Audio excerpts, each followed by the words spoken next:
Fere Pedra. Audiolivres.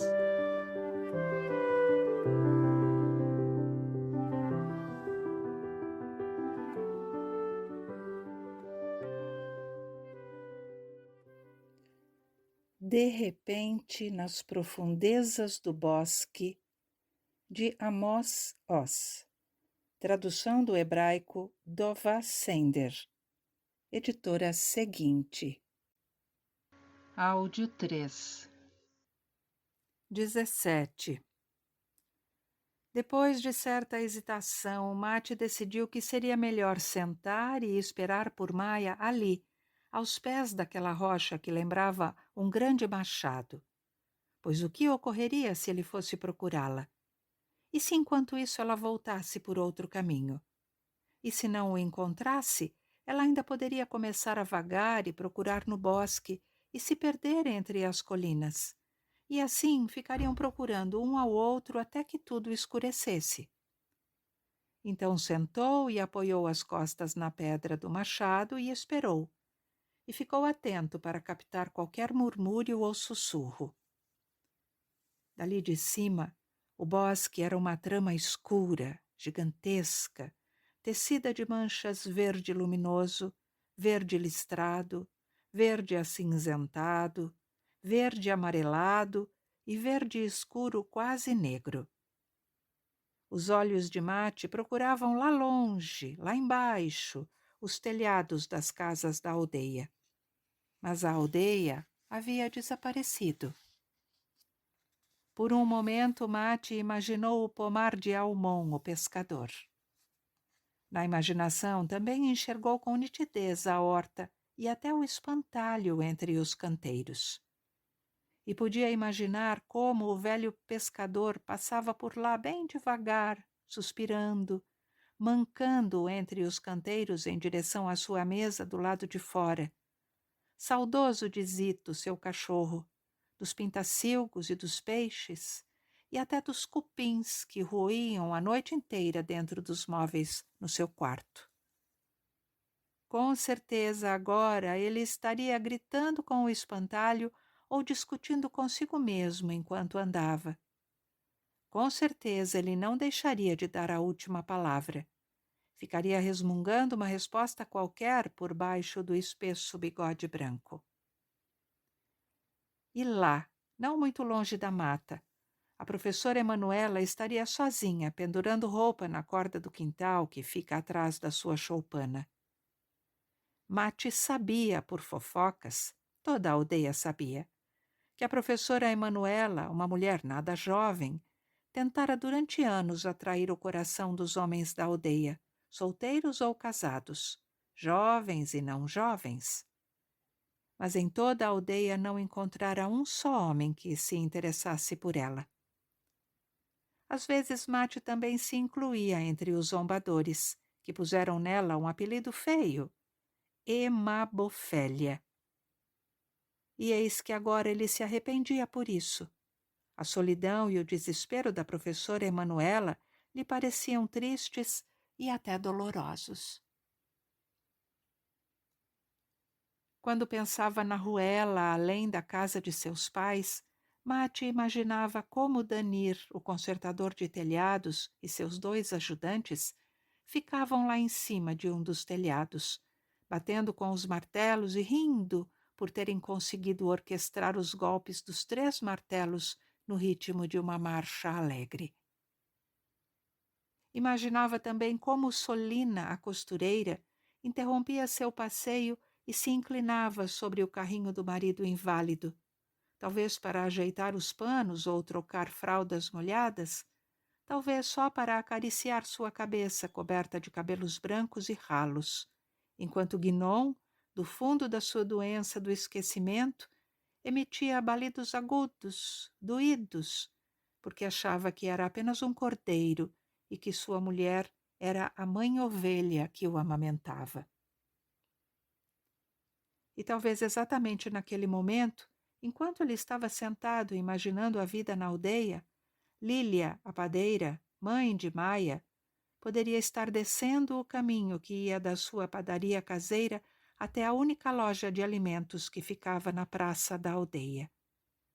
E talvez encontrasse Solina levando o marido no carrinho de bebê. Lília certamente iria se deter, como era seu costume. Trocariam algumas palavras, contaria a Solina como era difícil para ela criar uma filha atrevida e teimosa como Maia, atrevida como um demônio, mas decididamente nada cruel. Todo o problema é que a minha filha tem um tipo de caráter perspicaz e forte demais. Tudo ela sabe muito melhor do que eu e do que todos, e por isso cada coisa deve sempre ser exatamente, exatamente mesmo, como ela quer. Depois disso, com certeza, Lília sacudiria o avental, pediria desculpas, porque sempre e sem necessidade ela costumava baixar os olhos e pedir desculpas a todo mundo. E imediatamente se despediria de Solina e de Guinon e continuaria a empurrar a sua velha carrocinha de pão, que havia muito já merecia um óleo no eixo das rodas, ou mesmo rodas novas. E, de fato, por que eu mesmo não posso em breve passar um óleo no eixo das rodas? Pensou Mate. O que importa o que vão dizer? Que digam, que debochem até amanhã, pois eu e Maia vimos uma coisa que eles não viram nem em sonhos. E quando voltarmos da floresta, talvez já saberemos o que toda a aldeia não sabe. Ou se esforça em não saber. Ou será que toda a aldeia sabe e só finge, como faz o pequeno Nime, que intencionalmente finge que está doente do relincho para ficar livre? Se é que voltaremos salvos do bosque. Era tão estranho. A noite já deveria ter descido e escurecido o mundo inteiro e nada. Ela não viera. Como que por encanto. E o que aconteceria se Maia já tivesse se afastado muito? E se ela se perdesse no caminho? E se nós dois desaparecêssemos na trama densa do bosque? E quanto tempo, afinal, ainda nos restaria até a chegada da noite? Por enquanto, talvez ainda não tenham começado a se preocupar conosco em casa, mas daqui a pouco começarão. Mate ficou assim sentado por muito tempo, olhando a aldeia do alto e mergulhado em pensamentos e fantasias. Mas, na verdade, estava cuidando de afastar o medo que a cada instante ficava mais intenso. Ia se arrastando por debaixo da pele e provocando um arrepio que lhe subia nas costas. Pois Maia não voltava, e também depois não voltou, e também depois do depois não deu nenhum sinal. Ele ficava cada vez com mais raiva dela. Para onde ela teria ido? Seria possível que tivesse descido e voltado à aldeia sem ele? E, na verdade, ela bem que merece que eu suma daqui agora e desça para casa bem depressa, antes que a noite chegue. Depois, a raiva que sentia de Maia se transformou num medo gélido por causa do murmúrio das árvores altas, do silêncio e do vento. E, enquanto isso, já dava para sentir no ar um pouco do primeiro cheiro do fim de tarde ou do início de noite. E um ar de anoitecer já sussurrava na folhagem das árvores do bosque. Esse vento agitava e murmurava entre as agulhas do pinheiro, até que por um momento novamente pareceu a Mate, que já estava se levantando e se preparando para começar a correr com toda a pressa possível para baixo, para casa. Por um momento lhe pareceu bem ao longe ouvir outra vez entrecortados latidos de cachorros. Por um momento lhe pareceu ouvir também do alto do morro, da densidade do bosque, a voz opaca de Maia chamando por ele seguidamente de uma grande distância. Mate! Mate! Vem aqui! Vem! Mate! Vem aqui! e ele não sabia qual das duas possibilidades era a mais assustadora. Ignorar o chamado que talvez fosse até um grito desesperado de ajuda? Ou, ao contrário, levantar e encarar corajosamente a subida do monte, atrás da voz que poderia ser uma voz perdida ou uma miragem de voz traiçoeira, atraindo-o para uma armadilha perigosa.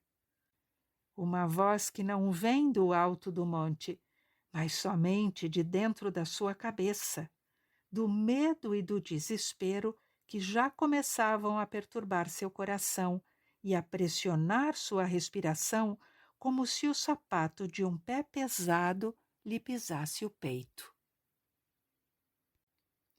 18. Por fim, Mate decidiu levantar e se arriscar entre as pedras. As árvores do bosque à sua volta iam ficando mais opressivas e escuras, como que se juntando umas às outras com a intenção de barrar-lhe o caminho. Mas entre os troncos outra vez surgiu uma espécie de caminho, ou o traçado de um atalho estreito que serpenteava pela subida do monte e que o conduziu até umas escarpas íngremes, cheias de arbustos negros, e depois continuou por deslizamentos perigosos, até que o sol que baixava por trás das montanhas se pôs a tingir o céu sobre as copas do bosque com as tintas de um incêndio gigantesco, e depois com as tintas do vinho, e depois com as tintas de brasas ardentes. Mais um pouco, e sobre todo o céu e a terra desceria uma tela de cinzas. Nesse instante surgiu diante de seus olhos um muro de pedra, e nele havia um portão feito de tocos de troncos grossos, e além do muro e do portão surgiu uma espécie de nuvem iluminada por diversas tonalidades, e estranhos rumores se ouviam, altos e agudos, e vagos e opacos, e fininhos e agradáveis como flocos de neve. Rumores sibilantes, estridentes, sussurrantes e irritantes, chiados rascantes e agradáveis, sons que Mate jamais ouvira nem uma só vez em toda a vida. E, no entanto, se lembrava deles e sabia que eram vozes de animais e aves, mugidos tranquilos, mas também urros graves, e o cântico de coros e mais coros de gargantas piando e cantando. E entre todas essas vozes, ouviu também a voz de Maia, uma voz límpida e sonora de tanta alegria. Mas o que há com você? Chega de ficar assim cravado aí fora. Abra o portão, Mate. Entre você também. 19. Mate ficou alguns instantes diante do portão, pensando o que fazer. Uma sensação estranha e misteriosa de que já tinha estado lá, e talvez mais de uma vez, irrompeu na sua alma. Em algum momento do passado, exatamente como agora, ele estivera diante daquele portão. E já se perguntara mais de uma vez se era melhor fugir ou entrar. E já decidira, já entrara e já vira. E agora, se ele se esforçasse bastante, até quase o limite da sua vontade, talvez se lembrasse num instante tudo o que havia esquecido. Talvez se lembrasse até mesmo do que não sabia e do que jamais vira. Mas olhou bem e descobriu que o portão não estava completamente fechado, só um pouco. E lembrou, sem lembrar, que da outra vez ele também estava assim, e que portão era assim sempre, o tempo todo. Havia uma fresta estreita entre os batentes do portão. Com um empurrão forte não poderia abri-lo e entrar numa tentativa de salvar Maia? Mas, na verdade, não seria muito mais seguro naquele momento virar as costas e fugir? Correr com toda a força pela descida do monte, correr sem parar, correr sem olhar para trás, correr para casa enquanto sua alma ainda estava com ele.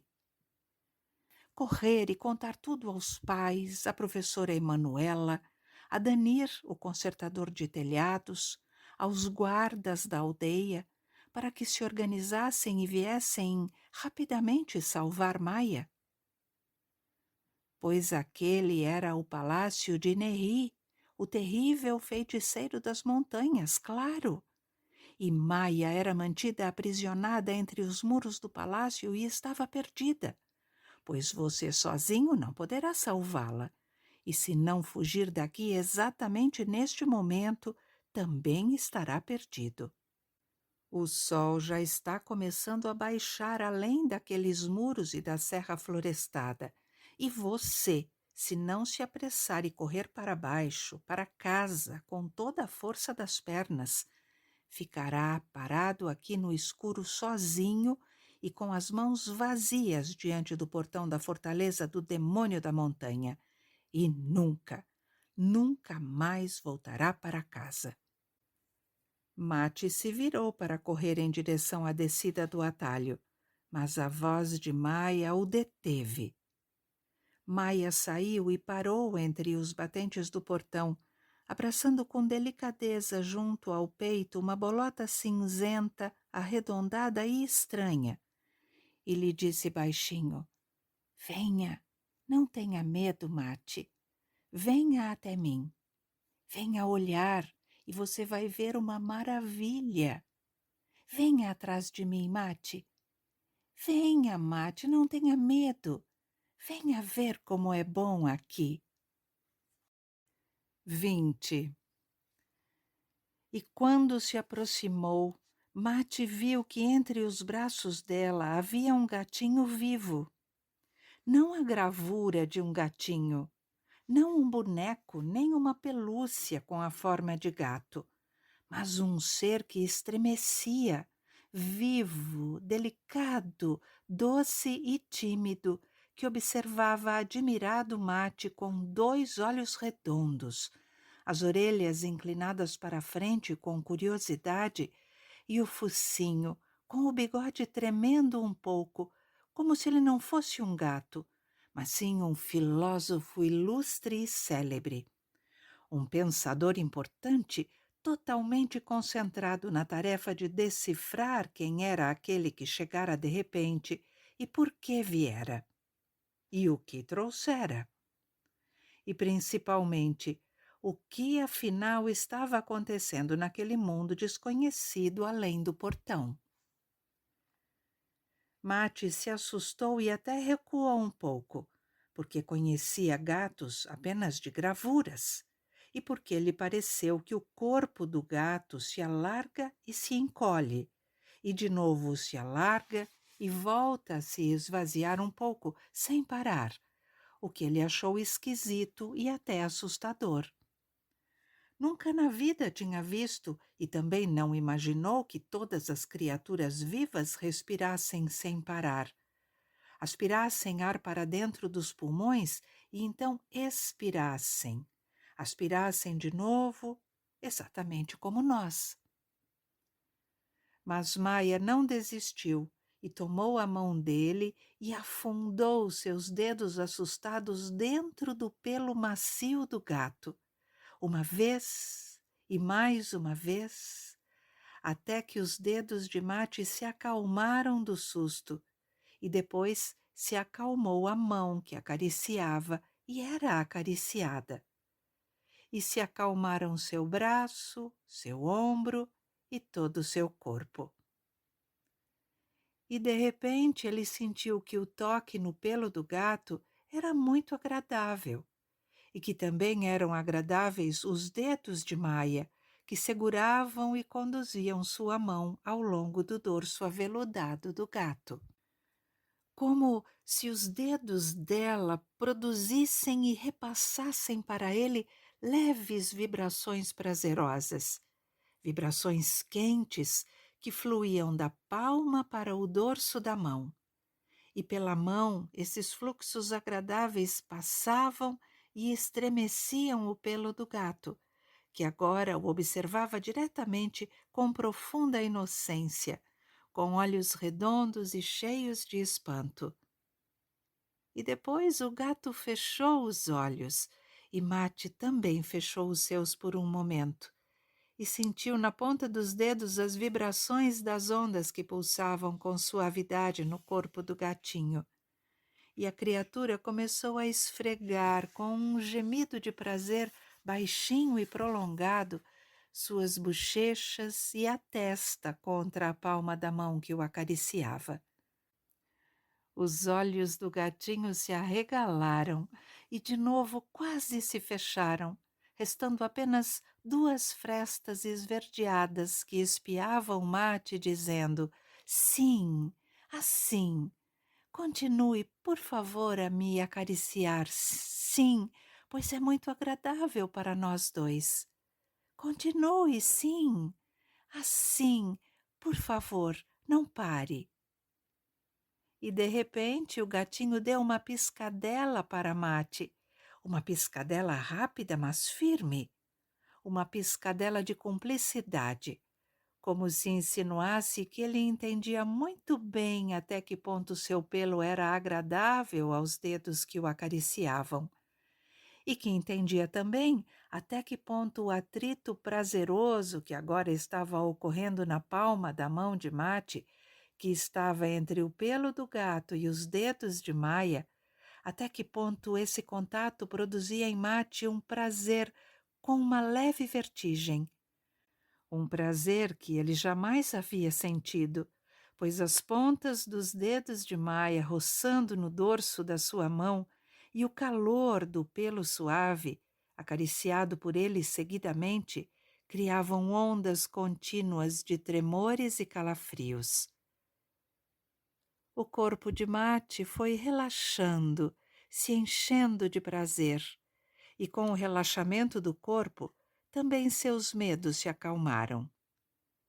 Viu que seus pés já estavam no interior do pátio rodeado de muros, e viu também o jardim interno, e sabia que agora ele já estava lá dentro de verdade, verdadeiramente dentro da fortaleza de Neri, o demônio das montanhas. Mas em vez de pavor e medo, Mate sentiu nesse instante principalmente um tipo de sensação de curiosidade e uma admiração intensa. Ergueu os olhos e contemplou o jardim. 21. E o jardim era agradável aos olhos, todo iluminado não somente pelos raios do sol poente, mas também por espetaculares feixes de luz multicolorida. Esses feixes de luz irrompiam entre as árvores e os arbustos, entre os canteiros floridos, as piscinas de água, os riachos e os pequenos pedaços de cristal que brotavam de certas fendas da rocha e entre os cantos dos degraus. Essas luzes, disse Maia baixinho, não surgem de lanternas escondidas como você pensa e como eu também pensei logo que entrei aqui. São colônias de vagalumes que emanam esse brilho maravilhoso. Por toda a extensão do jardim cresciam árvores frutíferas e ornamentais, arbustos, ervas e grama. Aos pés das árvores brotavam canteiros e mais canteiros de samambaias e flores, e por cima de tudo estendia-se uma florada delicada, numa paleta de cores que abarcava o laranja, o roxo, o ouro, o vermelho, o amarelo, e também o turquesa, o rosa, o escarlate e o púrpura. Mate ergueu os olhos em direção às copas das densas árvores e viu e ouviu pela primeira vez na vida a tagarelada de multidões de pássaros, as variadas vozes que cantavam e pauravam, e o farfalhar das asas e o movimento inesperado daquelas criaturas que saltavam e pulavam de galho em galho. Às margens do riacho e nas piscinas naturais que se formavam, repousavam as aves aquáticas. Com uma perna mergulhada na água e a outra dobrada, o bico cor-de-rosa a afundar de repente na água em busca de alimento. Uma profunda e suave calma encheu o peito de Mate. Uma calma da qual não tinha lembrança em toda a sua vida, a não ser talvez na memória oculta e obscura. Memória por trás de toda memória. Memória que continha o sossego de um bebê de fraldas saciado, com os olhos fechados, envolvido em doçura, adormecendo junto ao peito da mãe, enquanto ela murmurava com sua voz quente uma canção de ninar. Será que estive aqui alguma vez, logo depois que nasci? Ou teria sido antes? O jardim era profundo e largo, e se estendia a perder de vista até os declives floridos que se confinavam com as matas escuras, pomares frutíferos e canteiros verdes. Em alguns pontos corriam pequenos riachos, fios de prata a bordar o verde. E por cima de tudo, precipitavam-se em movimento multidões de insetos que voavam e produziam sons, cascatas e mais cascatas de zumbidos, como se lhes coubesse estender por toda a extensão do jardim uma rede de trama e urdidura densas, de teias finas luminosas, e todos aqueles fios estirados, delicados e invisíveis, cantavam e zumbiam de forma estridente, numa entonação apressada e enlouquecida que o soprar do vento deslocava continuamente. Cobras estranhas, cobras espiraladas e ligeiras com 1000 patinhas se arrastavam aos pés dos arbustos.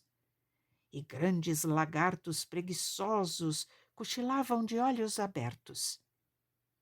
Entre os prados e as plantas do jardim, perambulavam e pastavam tranquilamente carneiros brancos, girafas, antílopes, jumentos e bandos de lebres barulhentas. E entre eles, tal veranistas passeando por ali, vagavam lobos preguiçosos e tranquilos, 1 ou 2 ursos, um par de raposas de cauda farta, um chacal que de repente se aproximou de Maia e Mate e lhes mostrou uma língua comprida e muito vermelha que lhe saltava das fauces, entre 2 fileiras de dentes afiados e brilhantes. O chacal pôs-se a esfregar a cabeça pontuda no joelho de Mate, uma vez e mais uma, e entre uma e outra vez ergueu os olhos castanhos e tristes para os 2 e os observou com um olhar de dar dó, como se estivesse pedindo muito, pedindo em todas as línguas da súplica, até que Maia entendeu finalmente, se inclinou e acariciou-lhe a cabeça e até fez um pouco de cócegas no pescoço e um pouco sob as orelhas, e continuou alisando o seu dorso algumas vezes, da cabeça até a base da cauda.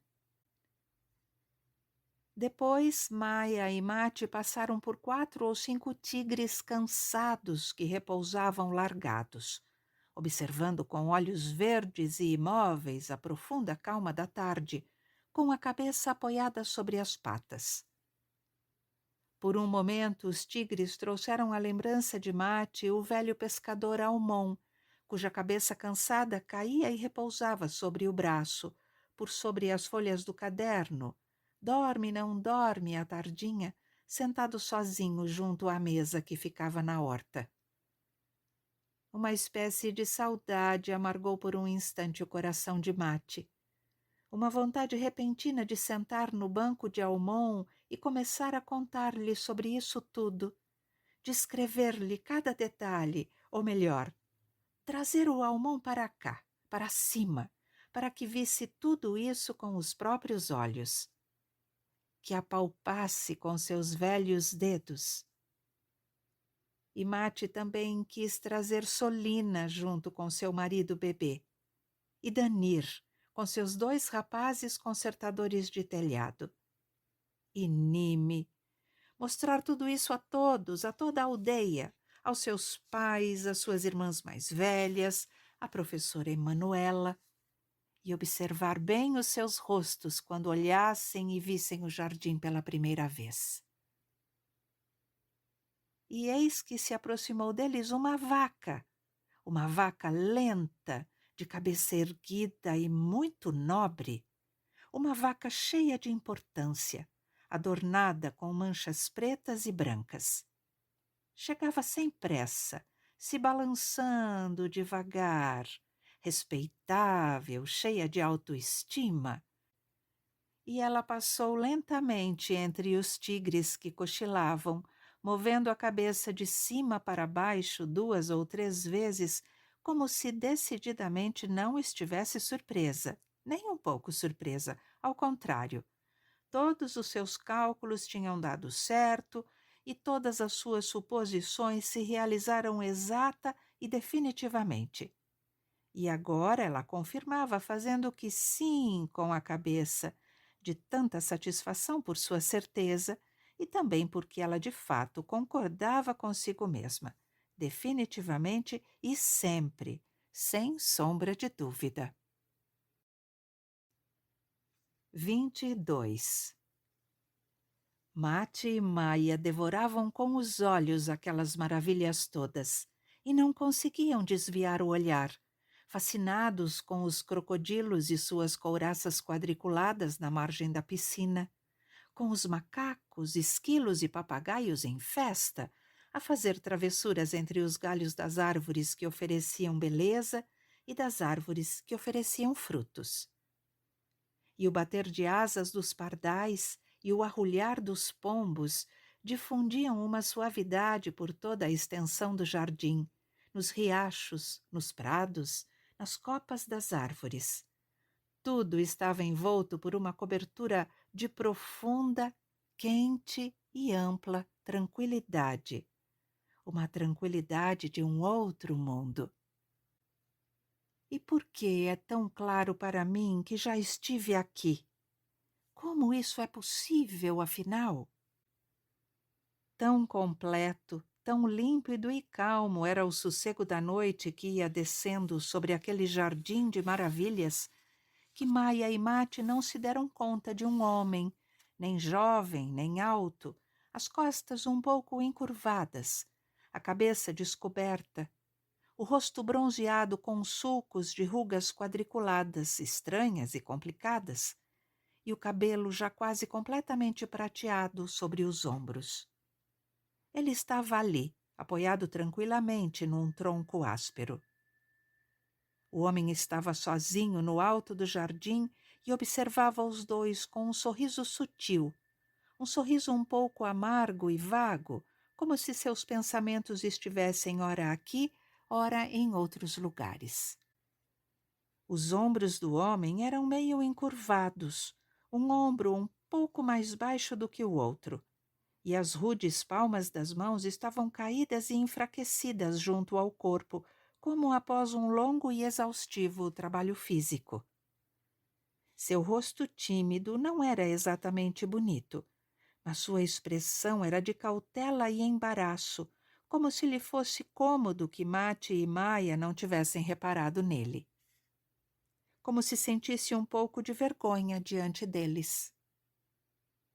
Assim permaneceu o homem estranho, sem fazer nenhum movimento, respirando devagar e intensamente, acompanhando com o olhar os olhos fascinados das 2 crianças, seguindo atentamente o mover dos seus olhares curiosos que vagavam pelas paisagens do jardim e se espantavam com tudo o que havia nele. O sorriso misterioso do homem, um sorriso quase malicioso, começava exatamente em volta dos olhos e não nos lábios. Dos olhos, o sorriso ia se espalhando ao longo das fendas enrugadas, ia iluminando a partir de dentro todas as dobras abatidas de seu rosto. e ainda não havia se movido nem pronunciado nenhum som. Somente uma artéria azulada, fina e incrivelmente delicada tremia no canto de sua testa, como um peixinho atento que se agitava debaixo d'água. Até que o olhar de Maia se deparou com ele de repente, e ela ficou muito assustada. Mas se conteve e apenas se inclinou um pouco e cochichou a Mate. Cuidado, Mate, preste bem atenção. Não olhe de maneira nenhuma para aquele lado, porque alguém está ali olhando para nós, mas não me parece perigoso. Só um tipo um pouco estranho. 23.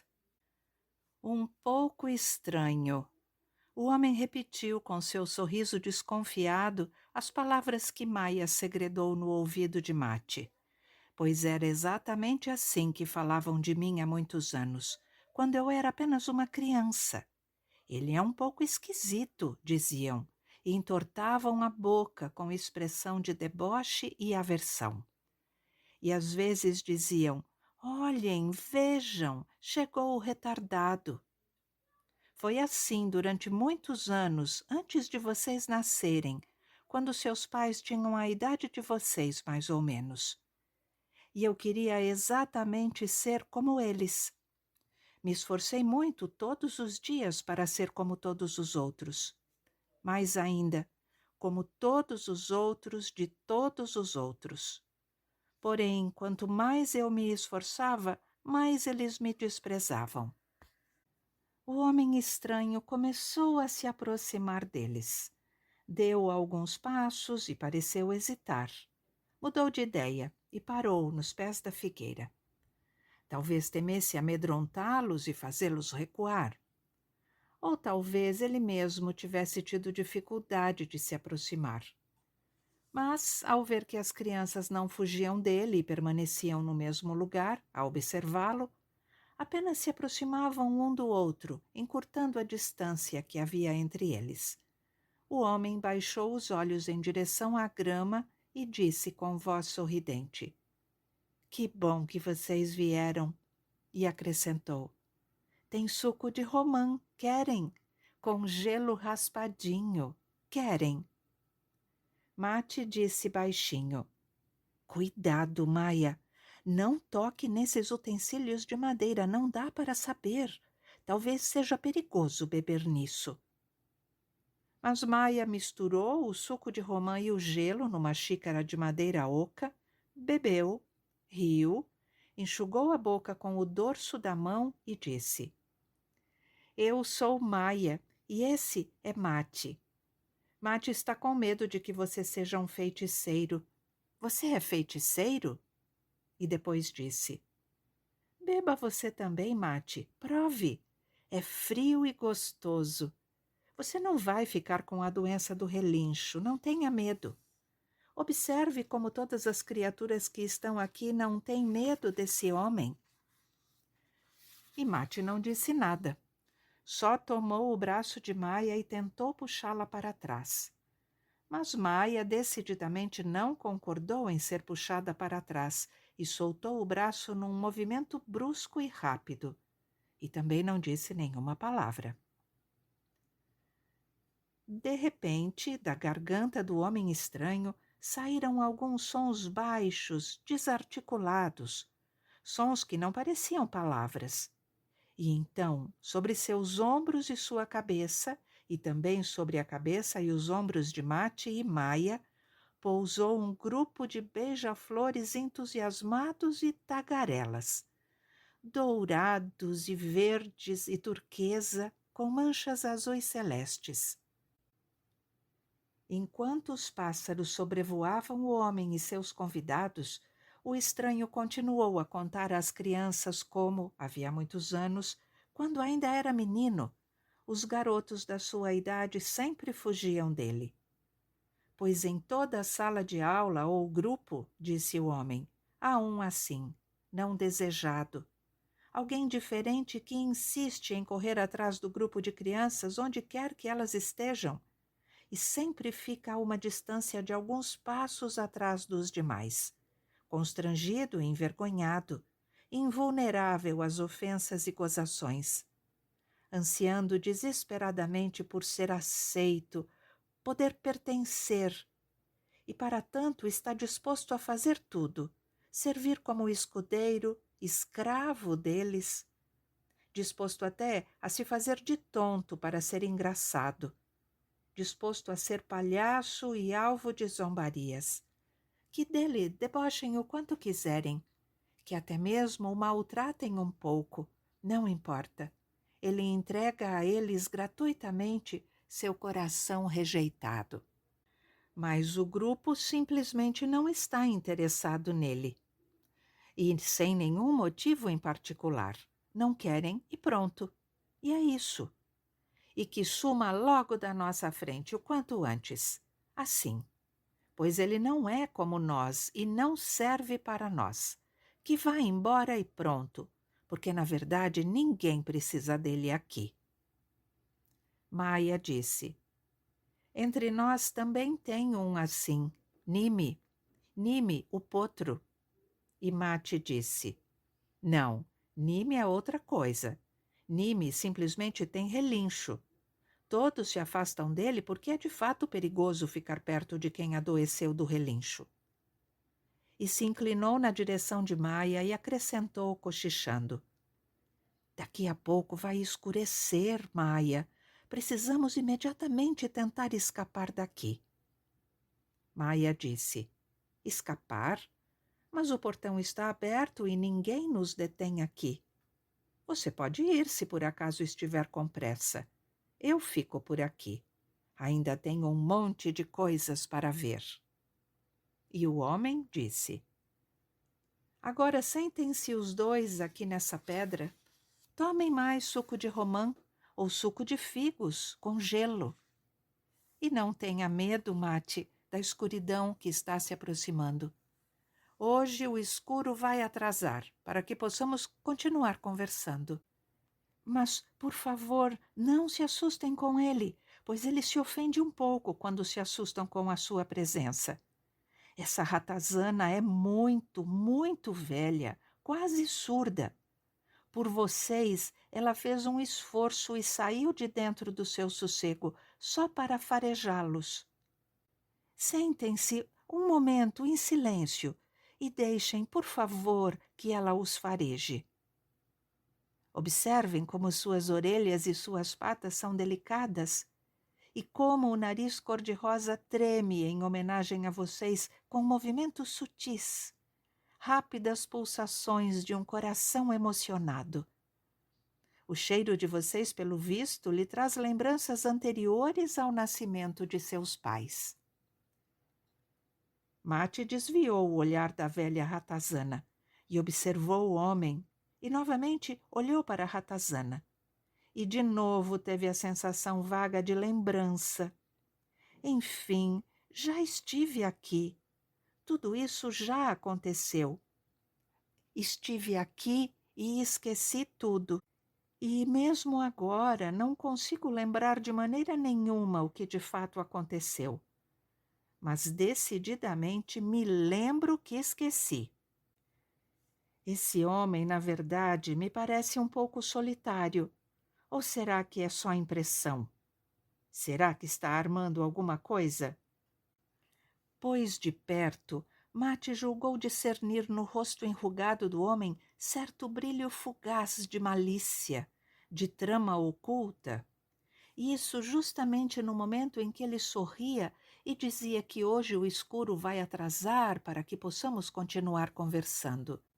E se ele estiver planejando nos aprisionar aqui, para sempre? Os dedos ossudos do homem de repente pareceram a Mate vigorosas raízes que agarram a presa e não cedem. E se, na verdade, esse feiticeiro estiver tramando nos capturar para se vingar dos nossos pais e de toda a aldeia? Ou não só nos capturar, mas nos enfeitiçar e transformar em animais? Mate disse: daqui a pouco já está escuro. Quero ir agora para casa. E Maia respondeu: E eu não. Quero ouvir mais e também ver mais. 24.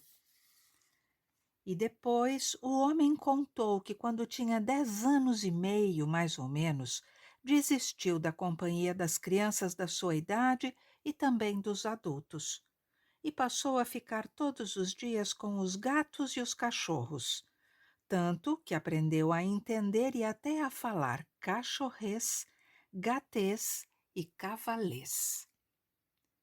Depois de 2 ou 3 semanas, toda a aldeia decidiu que o pobre menino estava com a doença do relincho, e todos tomaram muito cuidado para não se aproximar dele. Por fim, até os pais desistiram dele, tamanho era o constrangimento. Toda a aldeia os humilhava e eles mesmos sentiam vergonha do menino. E além da vergonha, os pais se preocupavam com os filhos menores, com o risco de que também se contaminassem. Por fim, os pais e os demais adultos deixaram que ele perambulasse sozinho no bosque, livre como o vento, de dia e de noite. "Uá!" disse o homem de repente com outra voz, e após um instante surgiu de entre os arbustos um urso marrom com pelo abundante. E ele esfregou a cabeçona na palma da mão do homem, olhou para Mate e Maia com olhos úmidos, cheios de curiosidade, afeição, amizade, certa timidez e perplexidade, como se seus olhos quisessem se justificar, dizendo: desculpem, não se irritem. Eu simplesmente não estou entendendo o que tudo isso significa. É difícil para mim, mas não estou entendendo nada. Desculpem, não esperem nada de mim. Sou apenas um urso. E então o urso se virou num movimento pesado e deitou sobre as costas amplas, com as pernas balançando no ar. E começou a esfregar o pelo no tapete de grama e a resmungar consigo mesmo com um tom grave e escuro, um tom hibernal, profundo, quente. Mate se apressou em recuar 3 ou 4 passos e tentou puxar Maia pelo braço, mas ela se soltou também dessa vez e o repreendeu. Basta, me deixe em paz, Mate. Corra já para casa se quiser. Ninguém está segurando você aqui à força. E eu quero continuar a ver tudo. E o homem disse: Você é Maia. Você é Mate. E eu também vou me apresentar. Eu sou Nerri. Sou o demônio das montanhas, o feiticeiro. E este é Shig. Não há por que ter medo dele. Shig é um urso um pouco infantil, um urso que de repente começa a dançar no meio da chuva ou tenta espantar as moscas com a sua cauda curta demais, ou se esconde durante horas nos arbustos ao longo do rio e começa a jogar água em todas as criaturas que passam por ali. Shig, fique quieto, estou no meio de uma história. Com o tempo, o homem continuou sua história. Aprendi também pombês, grilês, sapês, cabrês, peixês e abelhês. E com o passar de mais alguns meses, depois que desapareci e vim viver sozinho no bosque a vida de um menino das montanhas, me esforcei em aprender mais e mais idiomas dos animais. Isso não foi difícil, porque no idioma dos animais e aves há muito menos palavras do que nos idiomas das pessoas. Os verbos são conjugados só no presente. Não existem o passado ou o futuro. E além dos verbos, há apenas os substantivos e as exclamações, nada mais. Depois desse tempo todo, ficou claro para mim que até os animais às vezes contam mentiras, ou para se salvar de um perigo, ou para se exibir, ou para enganar a presa, ou para assustar, e às vezes só para fascinar e seduzir, como todos nós. Até mesmo palavras especiais que expressam alegria de viver, entusiasmo, exaltação e prazer as criaturas possuem. Mesmo aquelas consideradas mudas, como por exemplo, borboletas, vagalumes, peixes, lesmas. Elas também dispõem de determinadas palavras que não são pronunciadas, mas são expressas por meio de pequenas vibrações. Vibrações que só chegam ao ouvinte através da pele, do pelo ou do manto de penas e não pelo ouvido. Essas vibrações parecem as leves ondas que uma folha produz ao cair na superfície tranquila de um lago. Alguns animais até desenvolveram certas expressões que parecem quase uma oração.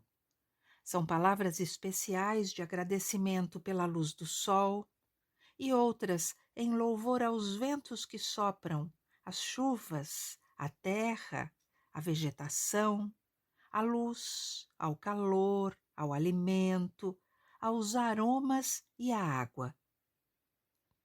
E há inclusive palavras de saudade. Mas em nenhum idioma dos animais existem palavras cuja intenção seja rebaixar ou debochar. Isso não. Se vocês quiserem, Maia e Mate, disse o homem, pondo com delicadeza as pesadas e cansadas mãos sobre o dorso de uma pequena cabra que chegou e se enroscou no peito de pelo marrom do urso Xigue. Se quiserem, tentaremos ensinar para vocês bem devagar. Assim como ensinamos a Nime, que encontrou o caminho até aqui e chegou antes de vocês. Sim, Nime, o potro. Nime com o nariz sempre escorrendo. Esse que todos vocês lá embaixo chamam de doente do relincho. Mas no fundo do seu coração, Maia e Mate, vocês dois já sabem há muito tempo que não existe uma doença assim. Relincho. Inventaram o relincho só para que ninguém se atrevesse a se aproximar dele. Inventaram para isolá-lo. A partir de agora, vocês dois serão nossos hóspedes, meu e de todas as criaturas que vivem comigo aqui no jardim e na nossa casa da montanha. Pois vocês permanecerão aqui, conosco. O homem se calou por um momento e depois disse num tom de voz baixo, tão baixo que não permitia nenhuma recusa ou discussão: agora me sigam. E não esperou para ver se estavam ou não atrás dele. Começou a caminhar tranquilamente em direção à casa, sem olhar para trás. E continuou falando a partir do mesmo ponto em que havia interrompido. E ele lhes revelou que muitos anos antes amara uma menina da sala dele, Emanuela, mas nunca lhe disse que a amava. E então aquele tinha sido um amor fracassado.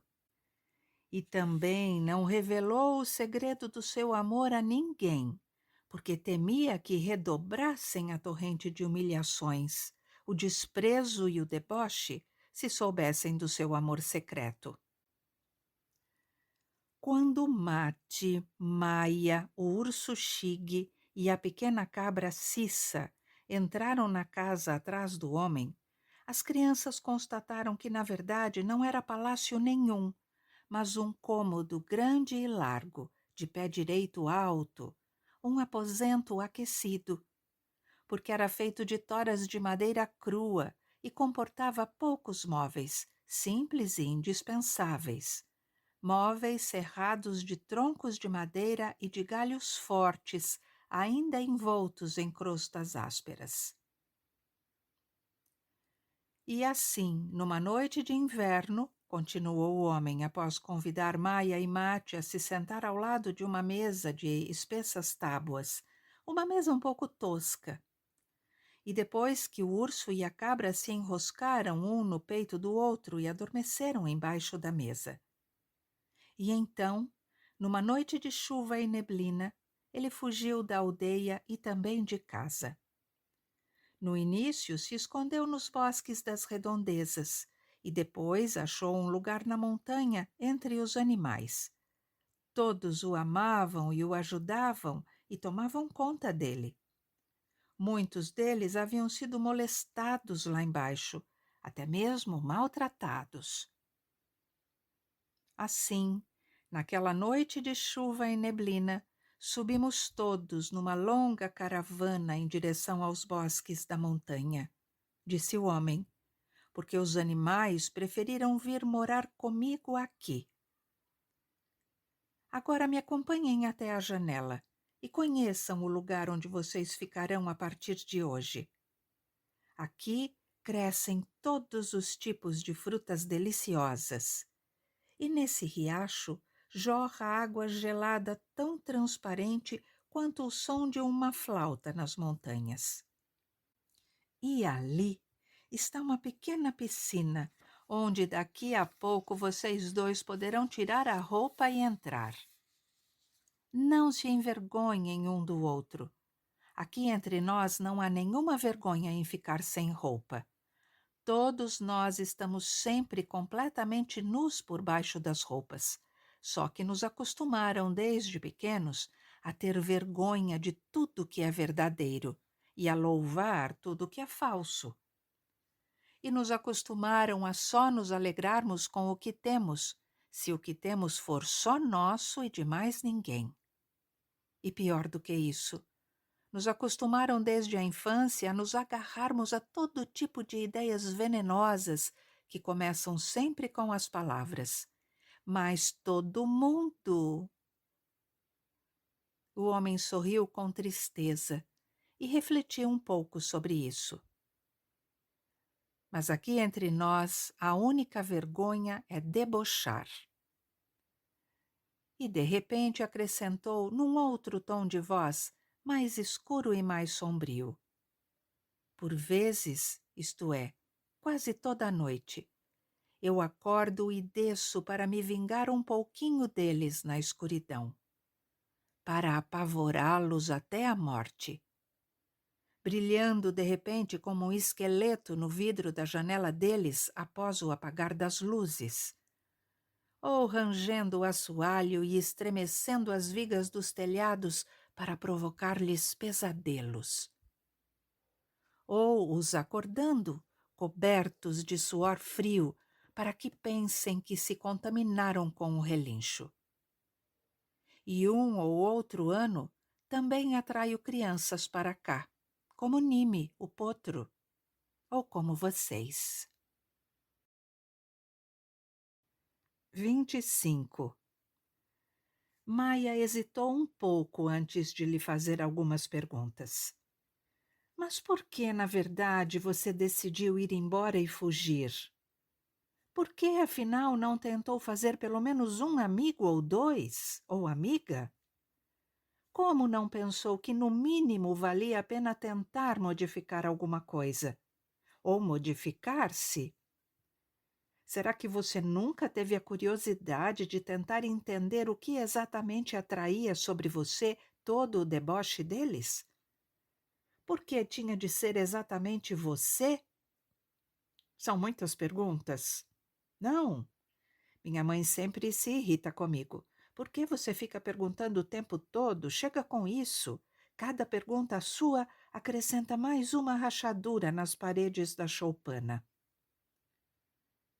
O homem não olhou para Maia nem para Mate e não se apressou em responder, mas fixou um olhar amargo na ponta de seus dedos, nas unhas grandes e escuras. Respondeu a todas as perguntas de Maia com 3 palavras. Era muito difícil. E depois de um momento acrescentou: Na verdade, exatamente como você, Eu também era um perguntador, mas todas as perguntas que eu fazia só me acrescentavam deboche, até que de tantas rachaduras não me restou a choupana. Mate disse: Maia, chega. Mas Maia respondeu irritada: Chega o quê? Por que chega, Mate? Pois ele sente tanta pena de si mesmo que esquece completamente que é ele a desgraça da nossa aldeia. Até agora, depois de tantos anos, quando lhe perguntamos por que fugiu, ele escapa da resposta. Mate disse: Mas Nime também fugiu, e os próprios animais fugiram. Pois você sabe como é quando começa a humilhação e o deboche? Às vezes eu também penso em ir embora e fugir deles, de todos, da casa, dos pais, das crianças, dos adultos, das minhas irmãs, de todos, que pensam que eu tenho relincho. Fugir e viver sozinho numa caverna no bosque, e que ninguém me diga o dia todo, isso sim, isso não. E como você não se envergonha? A isso Maia respondeu: Mas quando você sonha em fugir, Mate, você não sonha também em levar com você tudo o que brota, ou a água, ou a luz. E também não sonha em voltar toda noite para se vingar. E houve ali um silêncio, até que Nerri lhes disse: Na verdade, vocês dois fugiram também. E agora toda a aldeia está assustada por causa de vocês. E os pais de vocês estão desesperados, acabados. 26. Assim, durante toda a tardinha, ficaram os dois sentados perto de Nerri, o rei dos bosques. A tardinha continuava mais e mais como que encantada. Passadas muitas e muitas horas, a luz suave do entardecer ainda os acariciava, e depois dela veio a luz do crepúsculo, e após um tempo imensurável começaram os raios do sol poente, que continuaram mais e não esmoreceram, mas cintilavam e coloriam toda a amplidão do céu com um arco de sutis tonalidades, como se aqui em cima o próprio tempo já tivesse sido anulado, apagado, de uma vez por todas.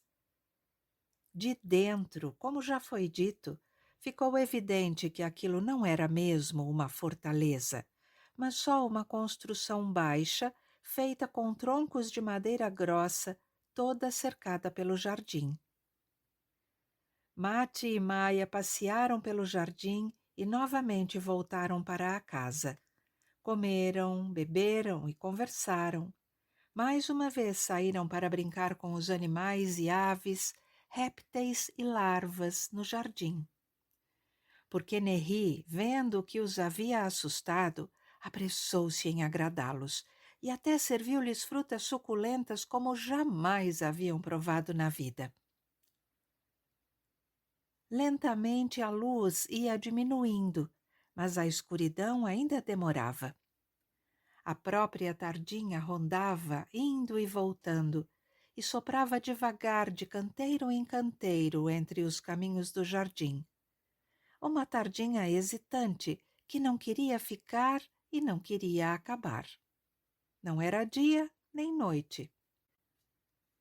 E eu não me lembro, mas também não esqueci por completo, pensou Mate, de que já estive uma vez num tempo que era um pouco parecido com esse.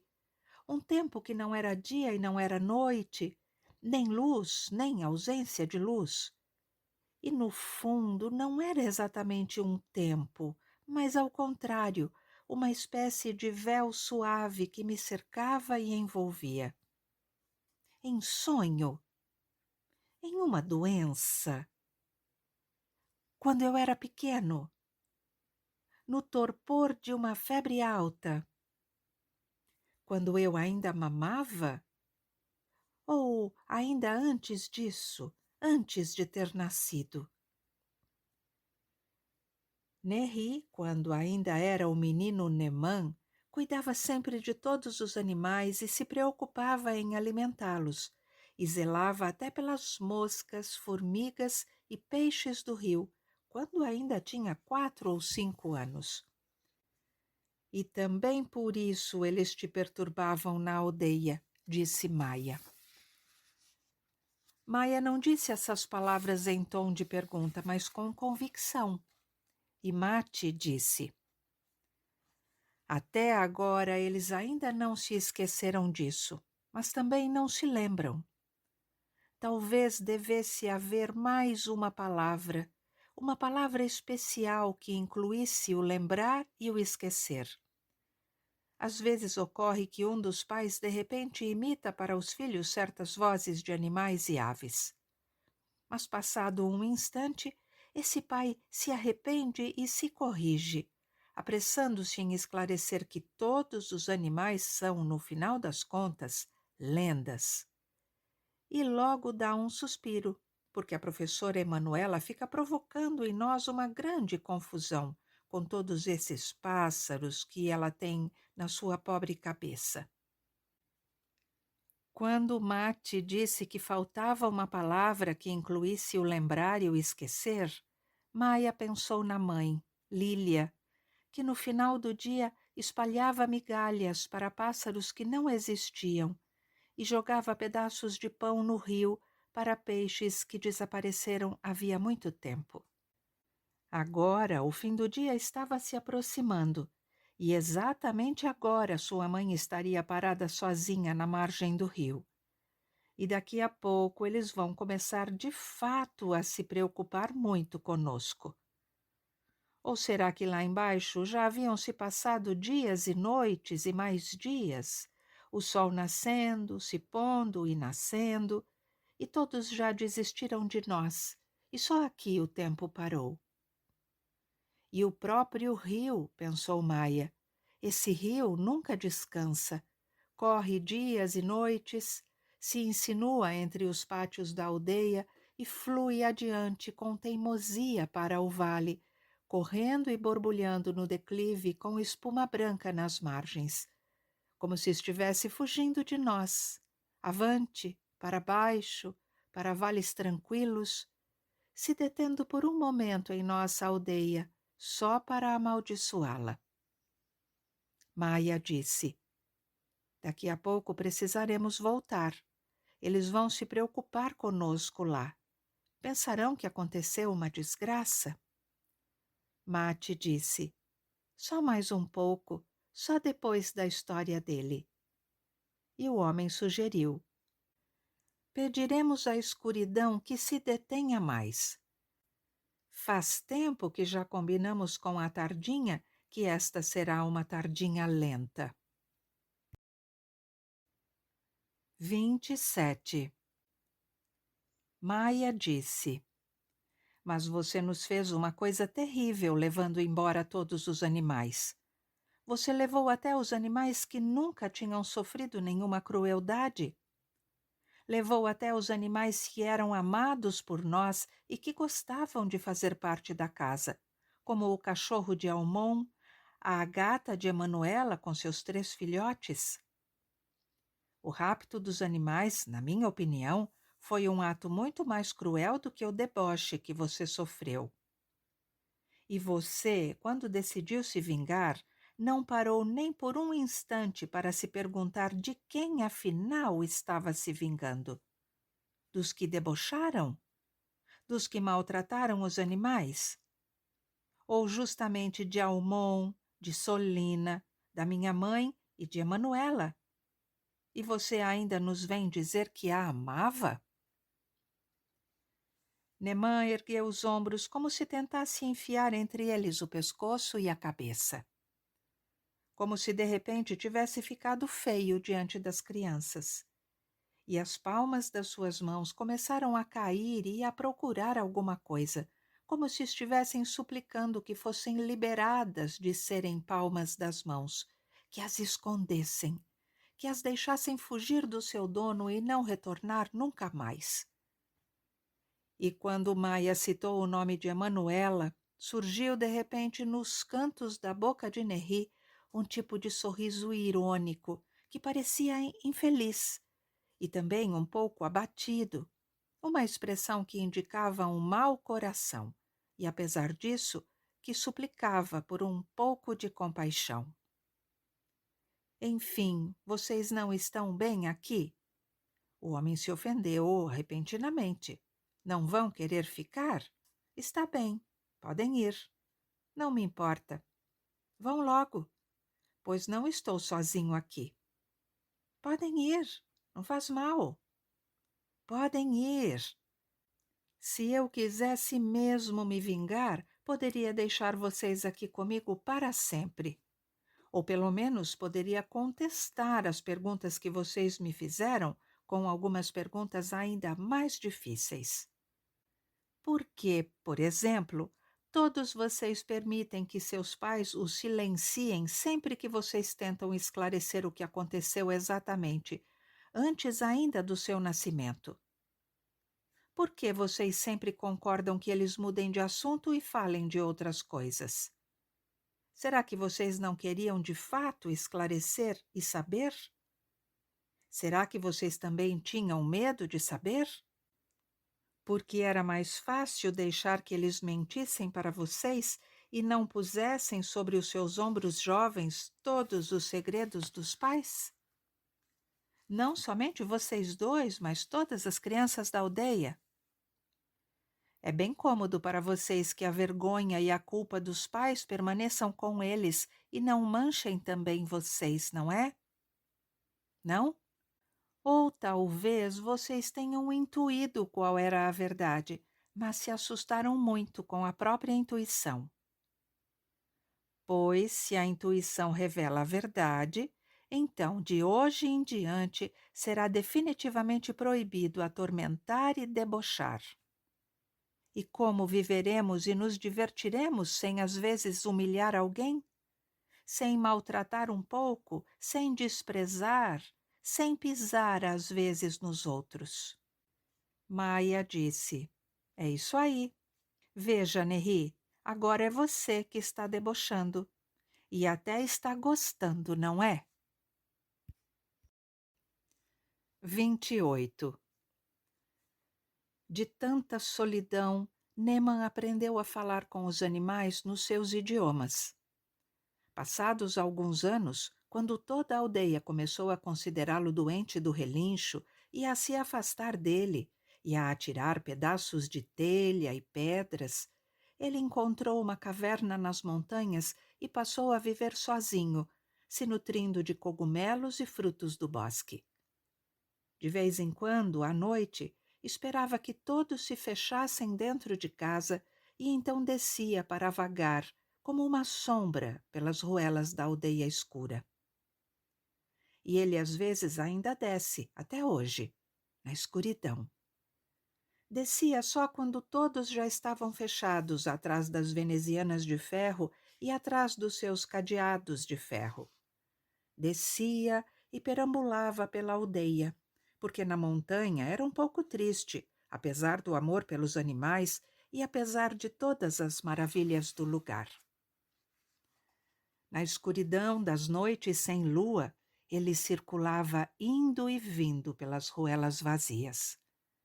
E às vezes os dois perambulavam por lá, na ponta do pé, Nime e ele, se aproximando por um momento de uma ou outra casa, espiando entre as frestas das venezianas para ver as famílias mergulhadas tranquilamente nos últimos preparativos para o sono da noite. Pois era agradável ouvir das cortinas a história que um pai lê para a filha antes de dormir, ou uma mãe, sentada na beira da cama do filho pequeno, cantando uma canção de ninar que de repente tocava o velho coração de Neri. E era bom para ele de vez em quando ouvir, através da janela fechada só pela metade, as conversas sonolentas à noitinha de um casal cansado, bebendo no calor do quarto o seu chá noturno. Ou quando eles sentavam e liam no silêncio da noite. E às vezes os moradores das casas trocavam entre si algumas palavras que aqueciam a alma de Neri e levavam Nime às lágrimas. Conversas simples, como por exemplo: sabia que essa camisola florida fica muito bem em você? Ou hoje você finalmente desceu para consertar a escada do porão. Eu estou muito feliz. Obrigada. Ou a história que você contou para o bebê esta noite antes de dormir era bonita, comovente e me fez lembrar da minha infância. Assim eu perambulo nas noites pelos pátios abandonados por 2 ou 3 horas, sozinho e às vezes com Nime, até que a última luz da aldeia se apague na janela de Almon. Porque eu tenho um pouco de inveja. Inveja de tudo o que nunca tive e do que jamais terei. Maia disse: isso significa que aqui em cima também é bem triste às vezes. 29. Mas eu não os roubei, disse Neri. Quer dizer, nem todos. Uma noite os animais se levantaram e abandonaram a aldeia em grupo e subiram atrás de mim até os bosques nas montanhas. Até mesmo os animais que gostavam de suas casas e que hesitaram muito se deviam ficar ou partir, como Zito, o cachorro de Almon, o pescador, e como Tima, a gata tigresa de Emanuela, ela e seus filhotes, até mesmo eles resolveram por fim subir e se unir a mim junto com todos os outros. Não porque eu os tenha enfeitiçado, nem porque eu tenha querido me vingar, mas porque entre os animais também imperava o medo que vocês conhecem muito bem, o medo de não ser como todos, ficar quando todos se vão ou ir quando todos ficam. Ninguém quer ficar sem o grupo ou ser excluído do rebanho. Se você se afastar 1 ou 2 vezes da colmeia, já não o receberão de volta, porque você já é considerado doente do relincho. No início, Neman construiu uma pequena cabana de galhos numa clareira no bosque no alto do monte, e seus amigos animais se ocuparam em atender às suas necessidades diárias. Carneiros e cabras o proviam com o seu leite, as aves traziam ovos, as abelhas contribuíam com mel. O rio fornecia água gelada, os esquilos recolhiam para ele frutas secas e silvestres, e os pequenos roedores escavavam e traziam batatas. Até as formigas, em longas caravanas, carregavam desde os campos do vale um punhado de grãos de trigo para que ele pudesse fazer pão. Os lobos e os ursos vigiavam e o defendiam. Assim viveu durante anos e anos, longe de todas as pessoas e cercado pelo amor das grandes e pequenas criaturas vivas. Os sapos encurtaram seu nome Neman para Nei, e com a pronúncia dos chacais e das aves noturnas, Nei passou a ser Nei. 30. Muitos anos atrás, em um vale escondido, atrás de 7 cordilheiras e depois de 7 vales profundos, numa de suas excursões solitárias, Neri descobriu um pequeno arbusto que dava umas frutinhas brancas e roxas, com sabor muito parecido com o da carne. Neri denominou as frutas desse arbusto carnemônias. Ele plantou sementes de carnemônia por todo o bosque, cultivando e disseminando os arbustos, porque entendeu que todos os animais carnívoros gostavam do sabor da carnemônia e se alimentavam dela com gosto, e assim não precisavam mais abater criaturas mais fracas do que eles. E também não sentiam mais o desejo de abater. Assim, Neri conseguiu aos poucos habituar o tigre a se divertir com cabritos pequenos, e o lobo a cuidar dos rebanhos de carneiros e até adormecer entre eles, de modo que a lã macia lhe esquentasse o corpo nas noites frias. Assim, nenhum animal nunca mais abateu outro em toda a extensão dessas matas, e animal nenhum nunca mais teve medo dos predadores. Mas não esqueceram completamente. 31. E após mais uma volta pelo jardim, Maia e Mate já sabiam dizer algumas palavras em pardalês, uma ou duas frases em gatês e em bovinês, e também entendiam um ou outro termo em mosquês. Neri e todas as criaturas do jardim pediram a Mate e Maia que permanecessem com eles pelo menos por algumas semanas. Mas Mate tomou a mão de Maia e disse: Lá embaixo eles estão muito preocupados conosco. Não podemos deixá-los assim assustados. Então Mate também se lembrou que exatamente naquele momento, justamente com o cair da escuridão, todas as casas da aldeia se fechavam, toda a veneziana era vedada e toda a porta era trancada 2 ou 3 vezes com cadeados de ferro. E certamente seus pais estariam temendo muito por eles, e talvez toda a aldeia já tivesse saído para procurá-los com lanternas. E talvez até já tivessem desistido da busca e estivessem todos enclausurados agora, cada família atrás das suas grades e atrás das suas venezianas de ferro. Maia e Mate então pediram a Neri que lhes emprestasse uma gazela ligeira ou um cachorro que lhes mostrasse o caminho de volta para casa. É claro que os dois prometeram que não contariam a pessoa alguma, nunca, jamais, o que tinham visto com os próprios olhos e o que tinham ouvido com os próprios ouvidos, lá no esconderijo do demônio das montanhas, e que não revelariam nada sobre as maravilhas que encontraram no jardim. Mas Neri sorriu de volta para eles pensativo, e era um sorriso ambíguo, um sorriso meio tímido e meio triste, e também um pouquinho malicioso. Um sorriso que não começava nos lábios, e sim entre as rugas dos olhos, e descia pelos sulcos da face, até que parou hesitante nos cantos da boca. E após o sorriso disse que não havia nenhuma necessidade que lhe fizessem tal promessa, pois mesmo se eles contassem na aldeia a respeito de tudo, mesmo se relatassem os detalhes e os detalhes dos detalhes, quem afinal acreditaria neles? Só despertariam riso e deboche em toda a aldeia se de fato contassem o que viram. O castigo dos céticos é sempre duvidar, e duvidar até mesmo das dúvidas que eles próprios impõem.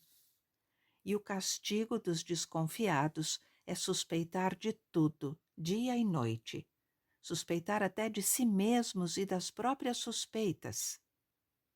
Mate disse: Quando a professora Emanuela ou Almon, o pescador, começam a nos contar histórias de animais, imediatamente todos se põem a debochar, os adultos e também as crianças. Mas às vezes um dos adultos esquece o deboche por um momento, talvez atacado pelo arrependimento ou pela saudade, e começa a contar sobre tudo o que ele mesmo, dali a um instante, vai negar completamente. Há sempre um que começa e todos o fazem calar.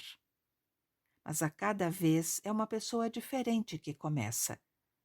E às vezes chega uma criança à sala de aula no início do dia e conta a todos que acha ter ouvido de madrugada, quando estava meio acordado e meio dormindo, um piado distante, ou um zumbido, ou um grilado. Imediatamente todos a fazem calar a boca, que não fale e não irrite. Será que é de tanta vergonha pelo que aconteceu que os pais negam tudo? Ou será que combinaram esquecer para estancar a angústia? Mas parece que ninguém esqueceu de verdade aquilo que toda a aldeia decidiu esquecer. Depois Neri pediu que eles contassem um pouco sobre a vida na aldeia nas horas da luz, pois ele só descia na escuridão. Que lhe contassem, por favor, como era a praça de pedra nas longas tardes de verão, entre a luz do dia e a luz do crepúsculo. E como era a praça na hora em que Danilo, o consertador de telhados, seus ajudantes e mais algumas moças e rapazes se encontravam para conversar, tomar cerveja, rir e às vezes também cantar por uma meia horinha. E como estava Almon, o pescador? Ele continuava discutindo com as árvores? Ainda ficava sentado entalhando na madeira figuras de animais? Um dia quase não conseguiu esperar até a meia-noite.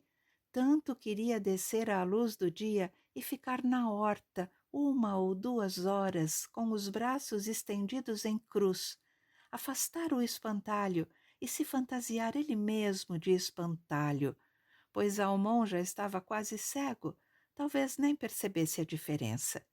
E os dois então discutiriam. E como eram as conversas das mulheres no mercadinho e o tagarelar das lavadeiras na curva do rio? E como estava a Emanuela? E o banco dos velhos que chegavam às 10 da manhã para se reunir e fumar cachimbo à margem do rio? Se não tivesse medo de que todos ali iriam se levantar e fugir com gritos de terror, talvez pelo menos uma vez desceria durante o dia. Ficaria sorrateiramente entre eles, participaria um pouco das suas evocações e aspiraria para dentro dos pulmões o aroma da fumaça dos cachimbos. Será que restaram alguns entre eles que não esqueceram completamente? Maia disse: quem se lembra é alvo de deboche, quem se cala, se cala. 32. Imaginem, disse Maia a Mate e a Neri, que os acompanhava na última luz do crepúsculo pelo declive sinuoso do bosque, pelo caminho de volta para casa. Imaginem vocês o que aconteceria se algum dia você finalmente voltasse, Neri, para a aldeia e de repente voltassem todos os animais que nos abandonaram já há muitos anos e foram para a montanha com você. Imaginem o susto, o espanto e a agitação, mas também que alegria. Mate disse: os pardais e os pentacilgos voltarão a fazer ninhos nos galhos das árvores. Os pombos voarão em volta de cada pombal. Os corvos gritarão na madrugada.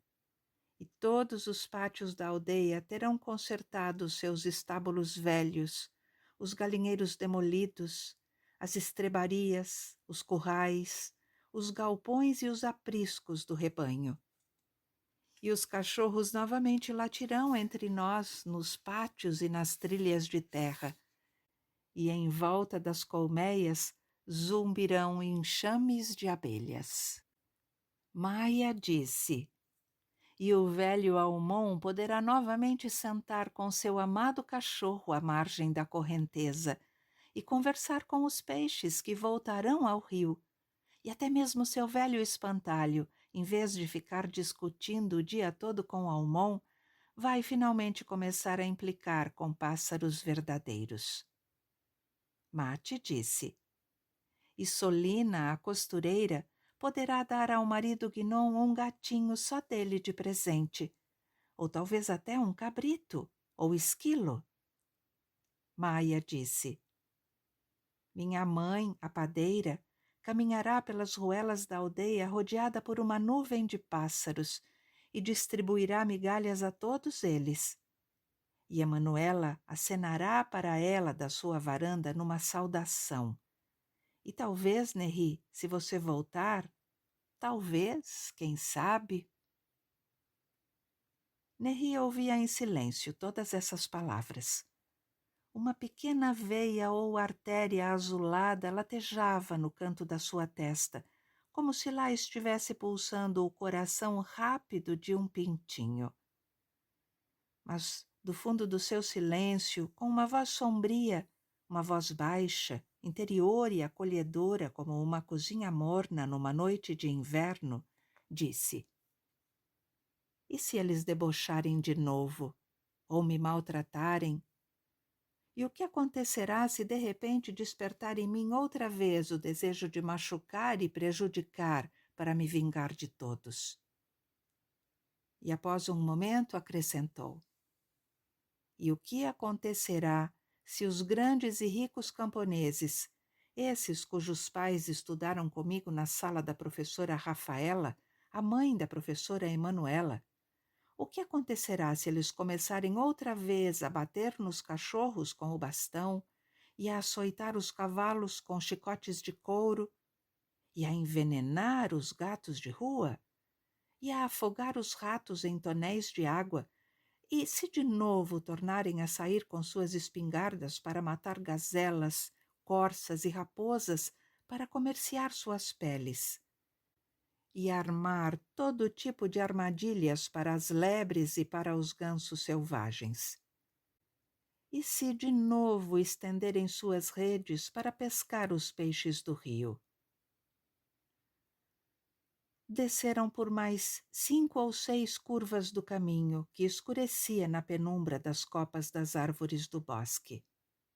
Neeman ainda disse: É claro que todos eles receberão as vacas com alegria e júbilo e os cavalos com entusiasmo, e também as galinhas que botam seus ovos para eles, e as cabras, gansos, carneiros e pombos, sim, e alguns deles certamente vão de novo se afeiçoar aos cachorros, gatos e canários, é claro.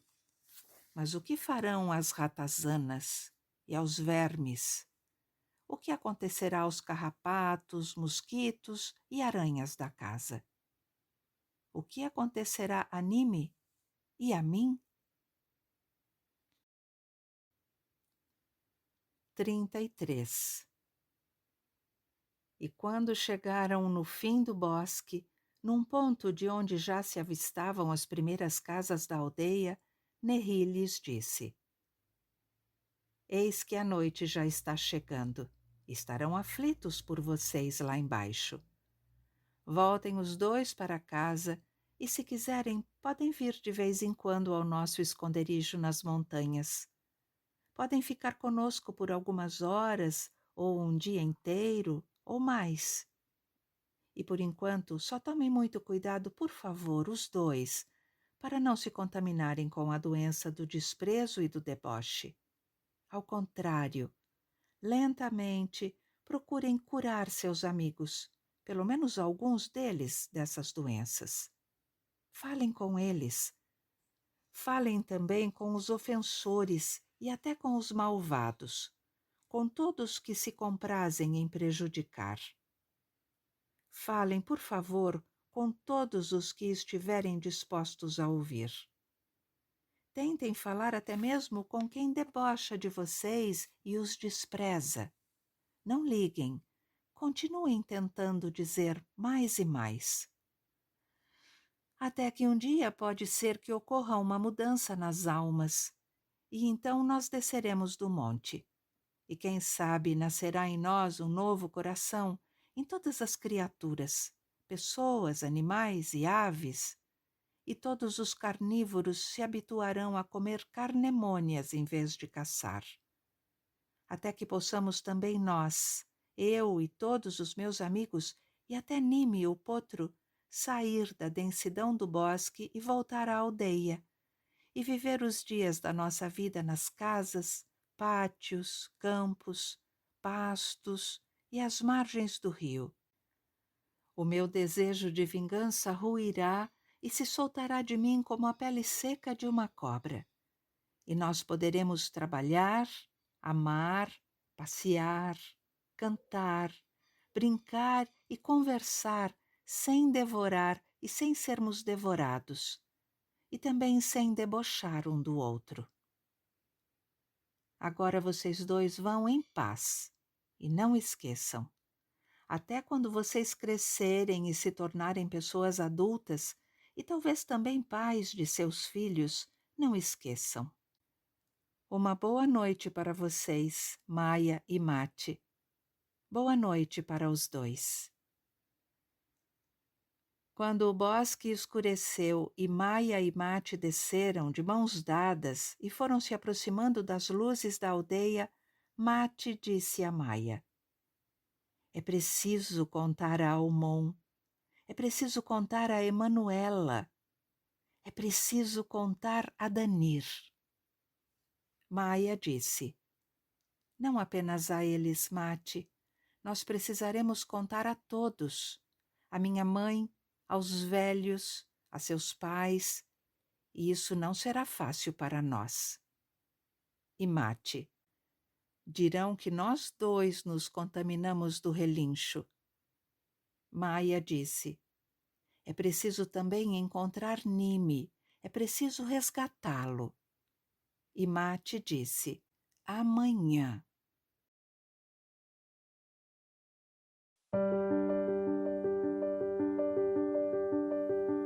Papel fere pedra. Audiolivres.